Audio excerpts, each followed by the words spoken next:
الجزائر سے تعلق رکھنے والی نامور اور عرب دنیا کی مقبول ترین اینکر اور صحافی خدیجہ بنت قنا جب امریکہ میں تھی تو اپنے دورہ امریکہ کے بارے میں ایک قصہ بتاتی ہیں کہ وہ ایک سپر سٹور میں شاپنگ کے بعد کاؤنٹر پر ادائیگی کے لیے اپنی باری کی منتظر تھی کہ اسی دوران ایک باحجاب مسلمان خاتون ایک بڑا سا باکس کھینچتے ہوئے سٹور کے اندر داخل ہو گئی۔ باکس غالباً گھاس کاٹنے والی مشین کا تھا۔ خاتون کے چہرے پر تھکاوٹ کے آثار نمایاں تھے۔ وہ خاتون کاؤنٹر پر کھڑی ایک کیشیئر ملازمہ کے پاس چلی گئی کہ یہ مشین آپ سے کل دیگر اشیاء کے ساتھ $500 کی خرید کر لے گئی تھی۔ کیشیئر خاتون نے پوچھا، کیا آپ اسے واپس کرنا چاہتی ہو؟ مسلمان خاتون، نہیں۔ کیشیئر، کیا آپ نے یہ مشین کسی دوسرے سٹور پر اس سے کم قیمت میں فروخت ہوتے ہوئے دیکھی ہے؟ تو ہماری پالیسی آپ کو بقیہ رقم دینے کی بھی پابند ہے، مگر اس کے لیے آپ کو دوسرے سٹور کی قیمت کا ثبوت دکھانا ہوگا۔ مسلمان خاتون کہنے لگی کہ ان وجوہات میں سے کچھ بھی نہیں، بلکہ میں نے کل آپ سے دیگر اشیاء کے ساتھ یہ مشین خریدی تھی جس کی ادائیگی کریڈٹ کارڈ کے ذریعے کر دی گئی۔ پھر اس سامان کو اٹھا کر میں اپنی رہائش گاہ پر لے گئی جو یہاں سے تقریباً 2 گھنٹے کی مسافت پر واقع ہے، لیکن جب گھر پہنچی اور بل چیک کیا اور دیکھا تو مجھے معلوم ہوا کہ آپ نے مجھ سے دیگر اشیاء کی قیمت تو وصول کر لی ہے، مگر اس مشین کی قیمت اس بل میں لگانا بھول گئی ہے۔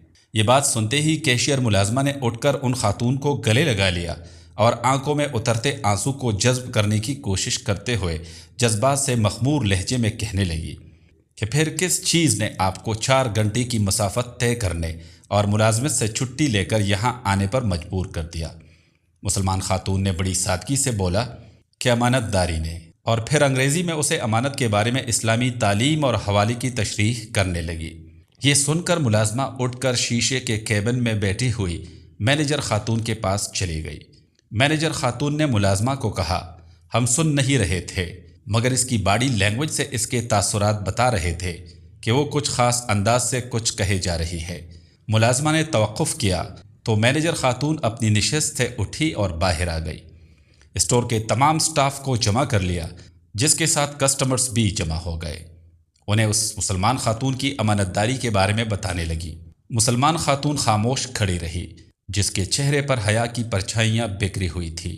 یہ سننے کے بعد سٹاف نے مسلمان خاتون سے اسلام میں امانت اور دیانتداری کے بابت سوالات کیے، جن کے جوابات اس نے بڑے نپے تلے انداز میں دینی معلومات کی روشنی میں دے دیے۔ مینیجر خاتون نے مسلمان خاتون کو مشین گفٹ کرنے کی پیشکش کر دی، جسے انہوں نے بڑی خوش اسلوبی کے ساتھ رد کرتے ہوئے کہا کہ اس کے لیے مشین سے زیادہ اہمیت ثواب کی ہے۔ وہ قیمت کی ادائیگی کر کے شکریہ ادا کرنے کے ساتھ ہی اسٹور سے باہر نکل گئی۔ اس واقعے کو سپر اسٹور میں موجود درجنوں کسٹمرز نے بھی دیکھا، جو حجاب پہنے ایک دلاویز مسکراہٹ اور ایمانی قوت کے حالے میں گھیری ہوئی سپر اسٹور سے نکل کر رخصت ہونے والی خاتون کو بڑی حیرت سے دیکھ رہے تھے۔